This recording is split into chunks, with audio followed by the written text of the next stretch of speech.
নমস্কার, আমি রাজর্ষি এবং আপনাদের প্রত্যেককে স্বাগত জানাচ্ছি অজানা সত্যের একটি নতুন লাইভ এপিসোডে।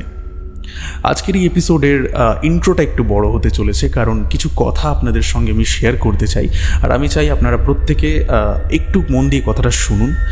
আর আমি জানি আমি অনেক দিন ধরে এই চ্যানেলে কোনো রকম এপিসোড আপনাদের জন্য আনতে পারিনি, তবে এর কারণটা এই চ্যানেলের কিছু সংখ্যক মানুষেরা জানেন, আবার কিছু সংখ্যক মানুষেরা হয়তো জানেন না।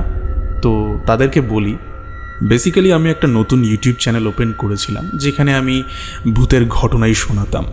আমি ভেবেছিলাম আপনারা হয়তো সেটাকে পছন্দ করবেন, তবে আপনারা অজানা সত্যকে নিয়ে এতটাই পজিটিভ যে আপনারা অজানা সত্যতেই আবার ঘটনা চেয়েছেন। এবং আমি অনেক দিন আগেই অজানা সত্যের কমিউনিটি পোস্টে একটা পোল করেছিলাম, যেখানে আমি আপনাদেরকে জিজ্ঞেস করেছিলাম যে আপনারা আগের মতো অজানা সত্যে ঘটনা চান কিনা। তো আপনারা অনেকেই রাজি হয়েছেন, আপনারা এতটা ভালোবাসা দেখিয়েছেন এই পরিবারকে যে আমি আবার আপনাদের সামনে ঘটনা আনছি। সত্যি আপনারা এই পরিবারকে এতটা ভালোবেসেছেন যে আমি 1 থেকে 2 মাস কোনো রকম আপনাদের জন্য এপিসোড আনিনি, তবুও আপনারা আমার পুরনো এপিসোডগুলোকে গিয়ে শুনছিলেন। সত্যি যে আপনাদের কাছ থেকে এতটা ভালোবাসা পাবো আমি কোনোদিনও আশা করিনি। আশা করছি আপনাদের আজকের এই পডকাস্টটা ভালো লাগবে, এবং এবার থেকে কনসিস্টেন্সি মেনটেন করব আমি, এবং নিয়মিত বুধবার এবং শনিবার রাত ঠিক 10টার সময় অজানা সত্য চ্যানেলে এরকম হরর পডকাস্ট আসতেই থাকবে। আশা করছি আপনারা পছন্দ করবেন এবং আমার সঙ্গে থাকবেন। তো আজকের এপিসোডটাকে প্রত্যেকে লাইক করে দিন, কমেন্ট করে দিন যে কে কোথা থেকে শুনছেন, কেমন লাগছে অজানা সত্যের এপিসোড। আর যারা এই চ্যানেলে নতুন এসেছেন তারা অবশ্যই চ্যানেলটিকে সাবস্ক্রাইব করুন এবং পাশে থাকা বেল বাটনটিকে অল অপশানে প্রেস করে দিয়ে আমাদের এই চ্যানেলের সঙ্গে যুক্ত হয়ে যান। আর আরও একবার আপনাদেরকে মনে করিয়ে দিই, আপনারা যদি আমাকে ঘটনা পাঠাতে চান তার জন্য আপনারা আমাকে অজানাসত্য15@gmail.com এই জিমেল আইডিতে আপনারা আমাকে ঘটনা লিখে পাঠাতে পারেন। আপনাদের ঘটনাও এই চ্যানেলে পড়ে শোনানো হবে। তো বেশি আর কথা বাড়াবো না, জাস্ট এইটুকুই বলার ছিল যে এবার থেকে প্রতি বুধবার এবং শনিবার রাত 10টার সময় আপনাদের অজানা সত্য পরিবারে এবার থেকে ঘটনা আসতে থাকবে। তো শুরু করছি আজকের এপিসোড।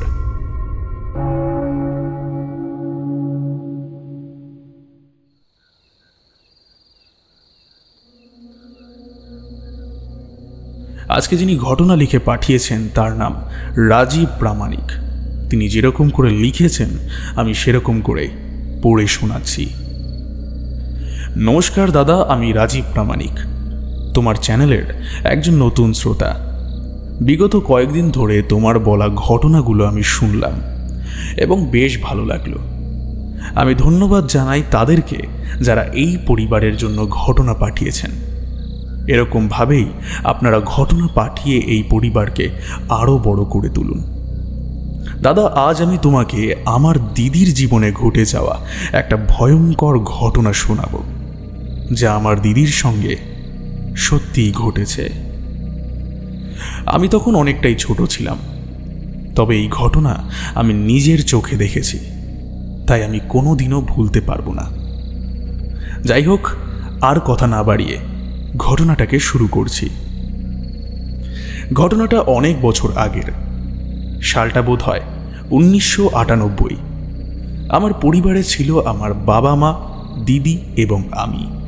আমরা যে গ্রামে থাকতাম সেটা ছিল বড্ড ছোট একটা গ্রাম। গ্রামের মানুষজন অনেক ভালো। আমরা গ্রামের যেই পাড়ায় থাকতাম সেখানকার লোকজন যেন একটা পরিবারের মতো। আমি তখন অনেকটাই ছোট। আমার দিদি আমাকে কোলে করে নিয়ে ঘুরে বেড়াতো। পাড়ায় আরও 2-3টে মেয়ে ছিল যারা ছিল আমার দিদির বান্ধবী। দিদি তাদের সঙ্গে ঘুরতো ঠিকই, তবে সবসময় আমি কোলে থাকতাম। যাই হোক, তখনকার সময় একটা খেলার চল ছিল। সাধারণত সেই খেলাটা মেয়েরাই খেলতো। খেলাটার নাম হচ্ছে রান্নাবাটি। এই খেলা বিষয়ে অনেকেই জানেন, আবার এই খেলা বিষয়ে অনেকেই প্রথম শুনছেন। তো তাদের জন্য আমি বলে দিই, তখনকার দিনে কিছু ছোট ছোট মাটির পাত্র পাওয়া যেত। সেই সব দিয়ে এবং গাছের পাতা দিয়ে এবং নানান আরও যাবতীয় জিনিস দিয়ে রান্না বান্নার খেলা করা হতো। কিছু ফুল গাছের পাতাকে টাকা হিসেবে ব্যবহার করা হতো, সবজি কেনার জন্য বাজারে যাওয়া, আবার সেই ফুল গাছের পাতা দিয়ে সবজি কিনে এনে রান্নাবান্না করা, এই খেলাটাকেই বলা হয় রান্নাবাটি, যেটা সাধারণত মেয়েরাই খেলতো। তো এই খেলাটা দিদি এবং তার বাকি সমস্ত বন্ধুবান্ধবরা খেলতো। আমি সেখানে বসে বসে ওদের সঙ্গেই খেলতাম। এখানে বলে রাখি, আমাদের গ্রামের শেষের প্রান্তের দিকে একটা শ্মশান আছে, যেখানে সকালবেলায় সেই গ্রামের লোকজনরা মাছ ধরতে যেত, কারণ শ্মশানের পাশেই ছিল নদী। শ্মশানটা সকালবেলায় অন্যরকমই লাগতো, তবে রাতের বেলায় সেই জায়গাটা ততটাই ভয়ঙ্কর হয়ে যেত। আমার দিদি এবং তার বন্ধুরা রোজ বিকেল বেলায় বাইরে ঘুরতে বেরোতো। তারা হেঁটে হেঁটে নদীর ধারে যেত। তো এমনই একদিন বিকেল বেলায় আমার দিদির বান্ধবীরা বাইরে বেরোয়নি। আমি বায়না করেছিলাম যে দিদি আমাকে বাইরে ঘুরতে নিয়ে চল। তো আমার দিদি আমাকে সেই বিকেল বেলায় কোলে করে বাইরে ঘুরতে নিয়ে বেরোয় এবং সেই নদীর ঘাটের সামনে আমাকে নিয়ে যায়।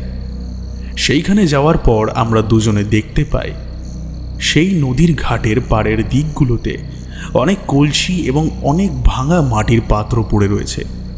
আমার দিদির চোখে হঠাৎ করেই একটা কলসি পড়ে, যেটা ভাঙা ছিল না। সেই সমস্ত পাড়ের দিকের এলাকায় সমস্ত মাটির পাত্রগুলো ভেঙে পড়ে রয়েছিল, তবে শুধুমাত্র সেই একটা কলসি ভাঙা ছিল না, একদম চকচকে এবং পরিষ্কার ছিল। তো আমার দিদি সেই কলসিটাকে দেখার পর মনে করে যে এই কলসিটাকে যদি আমি বাড়ি নিয়ে যাই, তাহলে রান্নাবাটি খেলার সময় এই কলসিটাকে ব্যবহার করতে পারবো। এমনকি এই কলসি করে আমি জল পর্যন্ত আনতে পারবো। তো এই কথা ভেবে নিয়ে দিদি সেই কলসিটাকে সেখান থেকে তুলে নেয় এবং আমাকে নিয়ে চারিদিকে কিছুক্ষণ ঘোরাঘুরি করে। শ্মশানের পাশেই ছিল একটা লেবু গাছ। আমার দিদি সেখান থেকে কয়েকটা লেবু পেড়ে নেয় এবং আস্তে আস্তে বাড়ির পথে রওনা হয়। যখন আমরা বাড়ি ফিরছিলাম তখন বেশ সন্ধ্যা হয়ে পড়েছে। আমার দিদি আমায় কোলে করে নিয়ে বাড়ি ফিরছিল। মাটির রাস্তা, চারিপাশটা অন্ধকার হয়ে গেছে, শুধুমাত্র জোনাকি পোকার আওয়াজ চারিদিকে শোনা যাচ্ছে। দাদা, তুমি বুঝতেই পারছো, ঘটনাটা অনেক বছর আগেকার। তখনকার দিনে গ্রামে আলো অতটা ভালো করে পৌঁছায়নি। সেই অন্ধকারের মধ্যে দিয়ে এক হাতে কলসি এবং আরেক হাতে আমাকে নিয়ে বাড়ি ফিরছে। দিদি যখন হেঁটে হেঁটে বাড়ি ফিরছিল তখন দিদির বারবার মনে হচ্ছিল কে যেন দিদির পেছন পেছন আসছে। দিদি মায়ের মুখে অনেকবার শুনেছে যে রাতের বেলায় সেই শ্মশান থেকে দূরে দূরে থাকতে, কারণ রাতের বেলায় শ্মশানের চারিপাশটা অনেকটা খারাপ হয়ে যায়। সেখানে নাকি অনেক খারাপ বাতাস বইতে থাকে, যেটা শরীরে লাগলে অনেক ক্ষতি হয়। তো দিদি তারপর পিছন দিকে না তাকিয়ে মনে ভয় নিয়ে আস্তে আস্তে হেঁটে হেঁটে বাড়ি ফিরতে থাকে। দিদির কেন জানি শরীরটা ভার ভার মনে হচ্ছিল। এমনকি দিদির মনে হচ্ছিল ওর চারিপাশে একটা শীতল বাতাস ঘোরাফেরা করছে। দিদি অত না ভেবে তাড়াতাড়ি করে বাড়ি ফেরে এবং কলসিটাকে ঘরের চৌকির তলায় রেখে দেয়, আর কাউকে কিছু বলে না। সেই দিন রাতে যখন দিদি ঘুমায়, দিদির খুবই অদ্ভুত একটা স্বপ্ন আসে। দিদি দেখে ও নিজেই নিজের ভাইকে অর্থাৎ আমাকে গলা টিপে মেরে ফেলছে। আমি ব্যথায় অনেক কাতরাচ্ছি, চিৎকার করছি, তবে দিদি আমাকে কোনো মতেই ছাড়ছে না। এরকম একটি ভয়ানক দৃশ্য দিদি নিজের স্বপ্নে দেখছিল। তবে দিদি আরও একটা জিনিস সেখানে লক্ষ্য করে। দিদির ঠিক পাশেই দাঁড়িয়ে রয়েছে একজন মহিলা, যার মুখটা খুবই বিশ্রী। তার মুখের চোয়ালটা ভেঙে গেছে। তার চোখের মণিগুলো অনেক বড় বড়, এবং সে দিদির ঠিক পাশেই দাঁড়িয়ে রয়েছে। তার মুখে রয়েছে একটা ভয়ঙ্কর হাসি। দিদির হঠাৎ করে ঘুমটা ভেঙে যায়। এইসব কি হচ্ছে ও বুঝতেই পারে না। পরদিন সকালে দিদি অনেক দেরি করে ঘুম থেকে ওঠে। মা যখন তাকে জিজ্ঞাসা করে যে কি হলো, এত দেরি করে তুই আজকে ঘুম থেকে উঠলি, অন্যদিন তো তাড়াতাড়ি উঠে যাস, আমার হাতে হাতে অনেক কাজকর্ম করে দিস, আজ তোর কি হলো? দিদি বলে ওর নাকি রাতে ঠিকমতো ঘুম হয়নি। দিদির মুখ চোখটা কেমন যেন ফুলে উঠেছে। মা বুঝতে পারল না যে দিদির ঠিক হয়েছেটা কি। যাই হোক, এরপর ঠিক সকালবেলার দিকে দিদির বন্ধুরা দিদিকে খেলা করবার জন্য বাড়িতে ডাকতে আসে। এই দিন তারা রান্নাবাটি খেলেনি, তারা প্রত্যেকে মিলে তাদের এক বান্ধবীর বাড়িতে গেছিল। সবাই মিলে সেখানে আনন্দ করছিল, হই হুল্লোড় করছিল। তবে দিদি কেমন যেন চুপচাপ বসেছিল, যেন সে সারাক্ষণ কিছু একটা ভাবছে। যাই হোক, আমরা প্রত্যেকেই ভেবেছিলাম যে দিদির সঙ্গে হয়তো কোনো সাধারণ কিছুই ঘটেছে। তবে আসল ঘটনা এখান থেকেই শুরু হয়। সেই দিন রাতের বেলায় দিদি কিছু না খেয়েই ঘুমিয়ে পড়ে। তার মা যখন তাকে প্রশ্ন করে যে তুই আজকে রাতের বেলা খাবি না কেন, তখন দিদি জানায় যে তার নাকি খিদে নেই। রাতের বেলায় যখন সবাই ঘুমিয়ে পড়ে তখন হঠাৎ রাত 2টোর সময় আমার মা ঘরের মধ্যে ঠক ঠক করে আওয়াজ শুনতে পায়। শব্দটা পাশের ঘর থেকে আসছে, অর্থাৎ যেই ঘরে দিদি এবং আমি ঘুমাই। মা যখন উঠে পাশের ঘরে আসে তখন খুবই অদ্ভুত একটা দৃশ্য দেখতে পায়, যেটা দেখার পর মায়ের বুকটা ছ্যাঁত করে ওঠে। মা দেখে দিদি নাকি দাঁড়িয়ে দাঁড়িয়ে বাইরে বেরোনোর দরজায় নিজের মাথা ঠুকছে। এই অদ্ভুত দৃশ্যটা আমার মা দেখার পর বীভৎস পরিমাণে ভয় পেয়ে যায়। আমার মা দিদিকে গিয়ে ধরে এবং জোরে একটা ঝাঁকা দেয়। আমার দিদির তখন সম্বিত ফেরে এবং দিদি উল্টে মাকে প্রশ্ন করে, মা, আমার কি হয়েছিল? মায়ের মনে ভয় কাজ করছে। এটা তার মেয়ের সঙ্গে কি হলো? সে কি এখন ঘুমন্ত অবস্থায় হেঁটে চলে বেড়ায়? অনেক মানুষই আছে যারা ঘুমন্ত অবস্থায় এদিক ওদিক হেঁটে বেড়ায়। তবে আমার মেয়েরও কি এই একই রোগ দেখা দিল? আমার মা ভাবে যে দিদির হয়তো এই রোগটাই হয়েছে। তবে এই ধারণা মায়ের পাল্টাতে বেশি দিন সময় লাগলো না। দিদি নিজের খাওয়া দাওয়া প্রায় বন্ধই করে দিয়েছিল এরপর থেকে। সেই দিন পর থেকে দিদি কিছু খেতে চাইতো না। রাতের বেলায় সবাই ঘুমিয়ে থাকলেও হঠাৎ করে সে হাসতে হাসতে খাটে উঠে দাঁড়িয়ে পড়ত এবং জোরে জোরে তালি মারত আর লাফাতো। তার মা তাকে খেতে জোর করলে সে থালা বাসন ছুঁড়ে ফেলে দিত। এমন একদিন হয়েছে যে তার মা তাকে খেতে দিয়েছে, কিন্তু দিদি তার মাকে উল্টে চড় মেরে দেয় এবং জোরে জোরে খিস্তি মারতে মারতে বলতে থাকে, আমি খাবো না, এই খাবার তুই আমার সামনে থেকে নিয়ে চলে যা। এরপরেও যদি তুই আমার সামনে খাবার আনিস তাহলে তুই বেশি দিন বাঁচবি না। এই সমস্ত ঘটনা যখন আমার বাবা দেখে তখন সরাসরি আমার বাবা ডাক্তারকে ফোন করে। ডাক্তার বাড়িতে আসার পর দিদির চেক আপ করেন এবং চেক আপ করে জানা যায় দিদির শরীরে নাকি কোনো রকমের সমস্যা নেই। তাহলে এইটা দিদির সঙ্গে কি ঘটছে?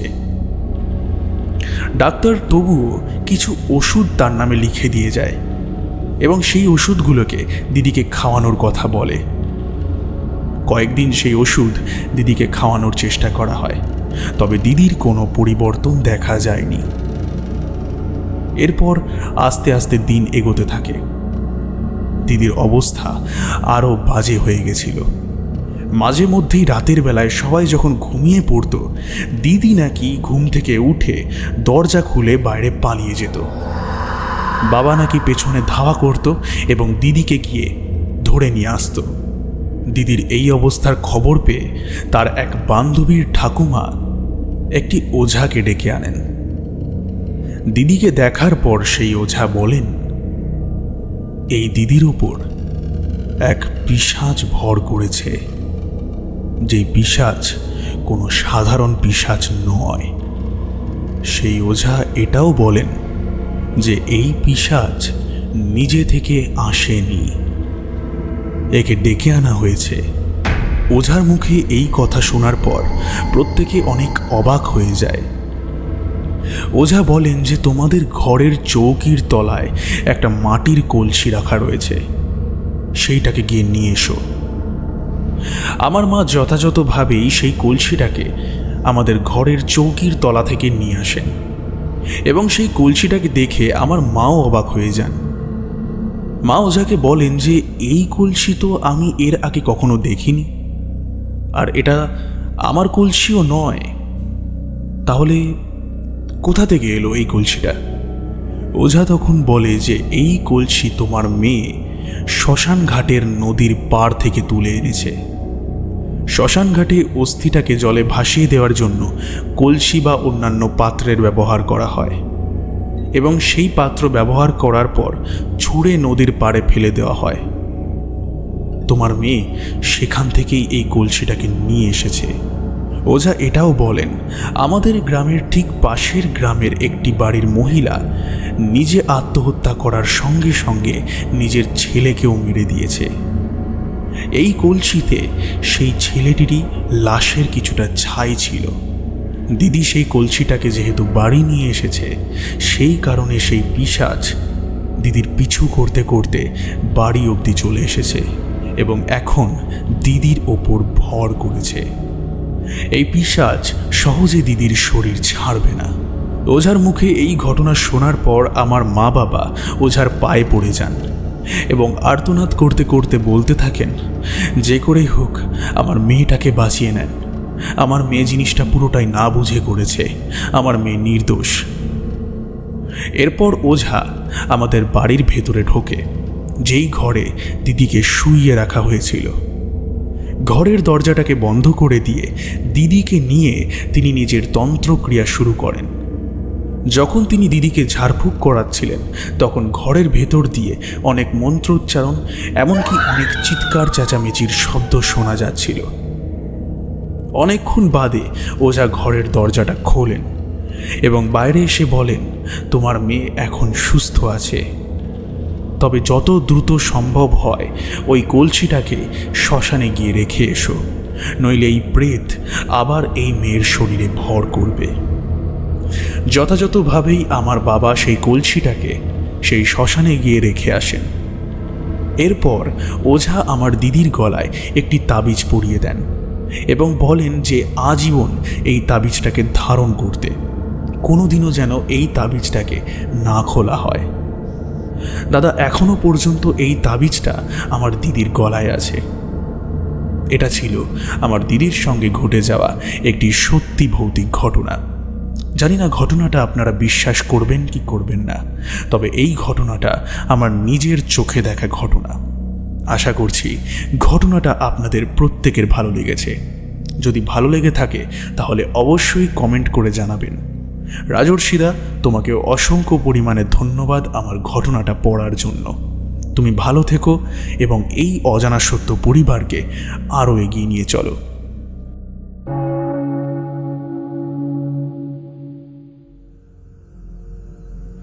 সত্যি বেশ অসাধারণ একটি ঘটনা আমরা শুনে নিলাম আজকের এই এপিসোডে।